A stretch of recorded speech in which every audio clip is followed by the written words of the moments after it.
I know you're exceptionally busy right now with the new album coming out. Congratulations, cracking the top 15 in sales. Oh, isn't that crazy? I called my mother up yesterday, and she's like, "Are you serious?"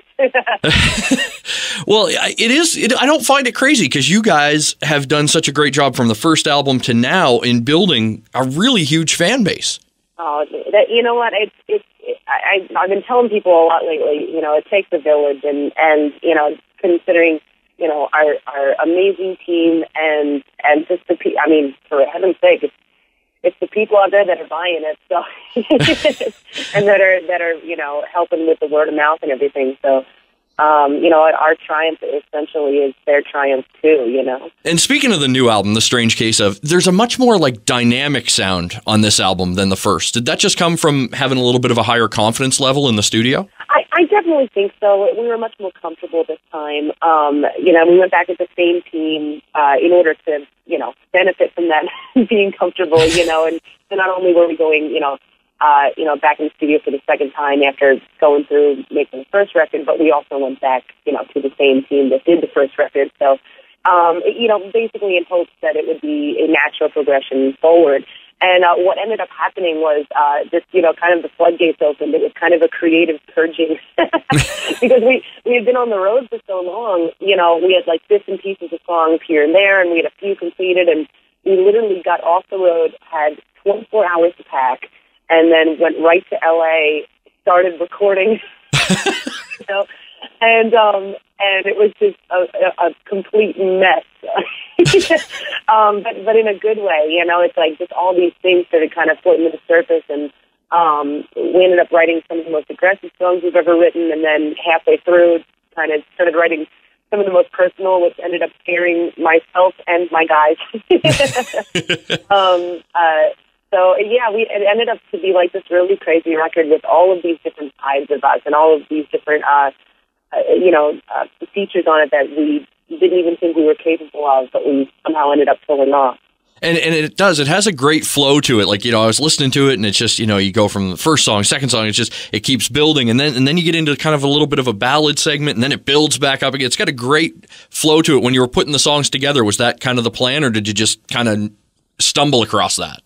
You know what's funny? I'm surprised that nobody said anything to us or made any other suggestions, because our label announced and everybody says, you know, hey, just, you know, send me a list of how you want the songs to be. And so the guys and I are sitting around, and what we ended up doing was making it into a set list. What we know. We've been primarily a live band for so long that it's kind of ingrained in our brain here, you know.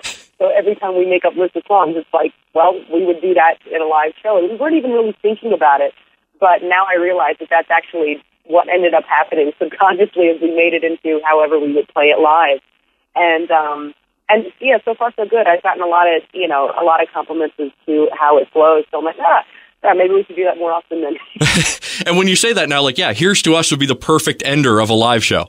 Thank you. We've actually been trying that on this tour that we're on right now. We're out with Godsmack and Stained at the moment, and it's surprisingly awesome, you know, because we tried it. We tried Here's to Us in the middle of the set, and it's just like everybody just gets really confused. Like, what, is this the end? And what are we choosing to, you know?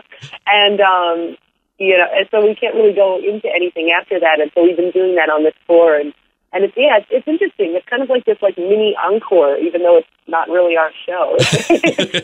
You talked about the crazy work ethic that you have had from the first album, The Road, and then to this album. And in the middle of that, you did an EP of cover songs that's available on iTunes. That went from Lady Gaga, GNR, Skid Row. How did you choose the tunes that you were going to do for that? Oh, in all sorts of ways. That EP was awesome. That was another kind of rush job because we were in between tours and had 6 days. So we're like, well, we can't do 20 songs. Let's just do a song a day. But what are we going to do? So, we picked some of them for personal reasons, like the Beatles cover was because that was our very first song that the guys and I ever jammed to as a band. And then the Heart cover was my go-to karaoke song, which the guys have promised me I don't have to do in karaoke anymore because we put it on an EP. And then DNR and Skid Row are just, I mean, for myself and my brother, we grew up on our parents' music, and so that was just influences of ours. And then the Lady Gaga cover, that was a strange one because we wanted to fill one more slot, you know, and we were practically killing each other trying to figure out what we were going to do, you know, because we all had different opinions, and we're like, you know what, let's let the fans decide. So we ended up putting a poll on our website with like 50 different songs, like, you know, Sad But True by Metallica, and there was like a Judas Priest song, and there was a Caesar song on there. And we're like, let's throw in this Lady Gaga song. It had just come out and everything. And let's throw in the Lady Gaga song just to see what people do. And lo and behold, that was the #1 most requested song. He wanted us to feel. So the joke was on us at that point. But I'm glad we did it, man, because it's a great song. And you know, I feel like we pulled it off. So, but yeah, that was all our fans' fault. You talk about the fans and how interactive you are with them, especially on Twitter and stuff like that. I got to imagine you get some bizarre tweets. Definitely. You know, the funniest ones are like if I'm tweeting like the schedule, like we're going to be in Halifax tomorrow. You know, who's coming? And then somebody will immediately reply back to that tweet saying, hey, when's the next time you're coming to Canada? Sometimes you get that, you know. But there have been quite a few strange ones. I got some definite Twitter stalkers. Yeah. Well, I mean, you know, you've been now since you've debuted, been on those like, you know, hottest chicks in metal lists. So I figure you get a few Twitter stalkers and probably your fair share of blind marriage proposals as well. Oh, definitely the blind marriage proposals. And it's interesting, too, because some of them actually I've gotten the reverse. They're like, well, I'm going to ask you to marry me, but I'm only hoping to be your ex-husband at some point. And I'm like, that's very strange. So you're asking to marry me, but essentially you just want me to divorce you anyway. It's very strange. But it's really neat, man. I mean, I love having this type of relationship with fans. And we've talked about this for a long time where, you know, when you start out, you really either go one way or the other. You go like the Tool route where everyone's very mysterious and nobody really does any interviews, or you go the complete opposite, which is what we do, and just give everything away. And I like that. You know, we have a very intimate relationship with our fans, and a lot of people, every time we roll through, we know everybody, or most of them, and we see a lot of the same faces, and you know, it's a good way to be. You've also done a lot of team-ups. You've teamed up with Shinedown, Blackstone Cherry, just to name a few. Do you find it refreshing to kind of work outside your band, and does it give you stuff to bring back to your group? It definitely does. It's a great learning experience for myself, but it's also very freeing because I feel like when we're working on our own stuff and we're working in the studio, you know, I think too much, you know, about, okay, well, is this good for Halestorm? Is this good for me? Am I doing everything I know I can do? Whereas, you know, when you're doing something for somebody else, the sole purpose is to, you know, make their song great and make their song good, and you're not thinking about it like it's a personal endeavor. So it's really neat, and I mean, obviously, like I just did the, you know, I'm on the new Adrenaline Mob record, and that was just such an honor because those guys are just, you know, Mike Portnoy and John and everybody in that band, they're just legends, you know, and they could get anybody they wanted to, and for some reason they wanted me. So it was, it's just quite the honor, and especially with Shinedown, their family, and Blackstone is family as well. In fact, the Blackstone Cherry thing was completely off the cuff, because we were just visiting them while they were making their record, you know, and we're like, hey, you know, let's go and see if we can hear any new tunes. And Chris and the guys come up to me. They're like, you know, hey, you know, we have this song, you know, that you know, we'd really love to have you on, and there's some high notes, Lzzy, that I can't hit, and you got to go hit them. And I'm like, okay, then, you know, just like let me know when you want me to come in. He's like, no, there's a vocal booth right there. We're doing this right now.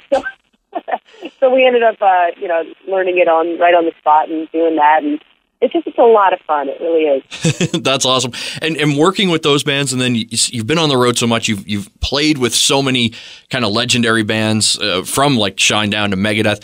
Has there been one band that's kind of passed on the most advice to you that you kind of are like, oh, thank God they told me that? Oh man, well, the great thing about, especially with Shinedown, because we've been on 10 tours with them since 2006, and they've always been family, and they took us out on one of our very first, actually I think it was our very first national tour ever, and I just remember him and also Sean from Cedar on that tour just kind of letting me know, what to expect, and hey, when you make your first record, this is what's going to happen, and a lot of them were just kind of like strap in because you have no idea what you're getting yourself into.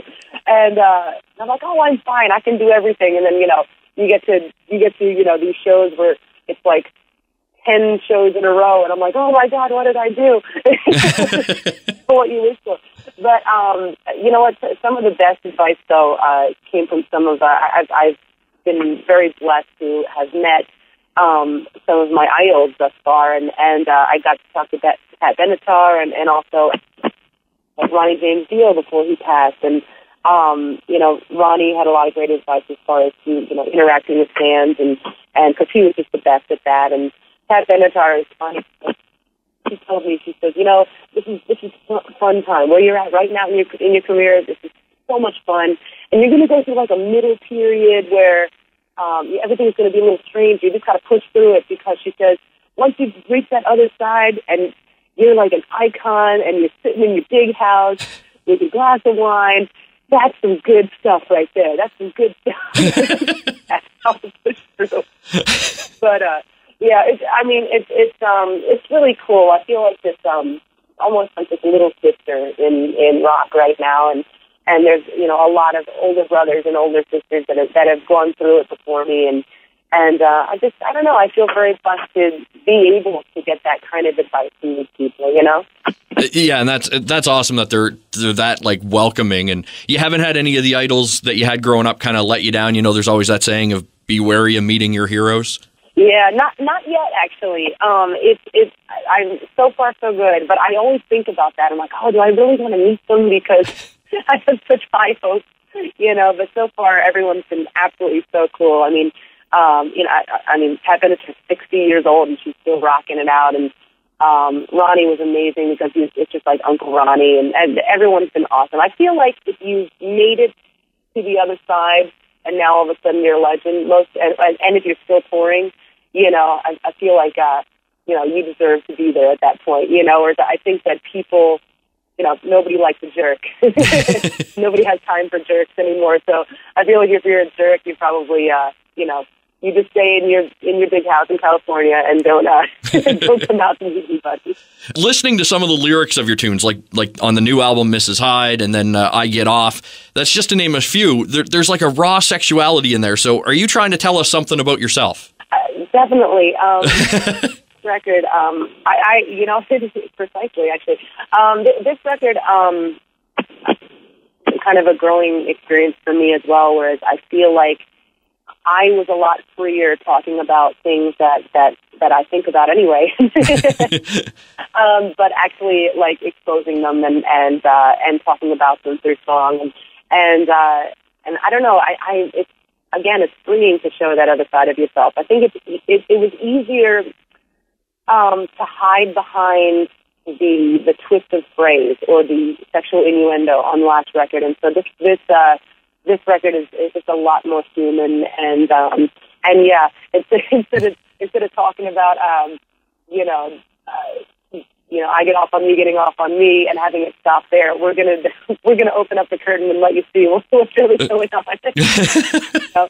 So yeah, it definitely is from personal experience, and like I said, for better for worse.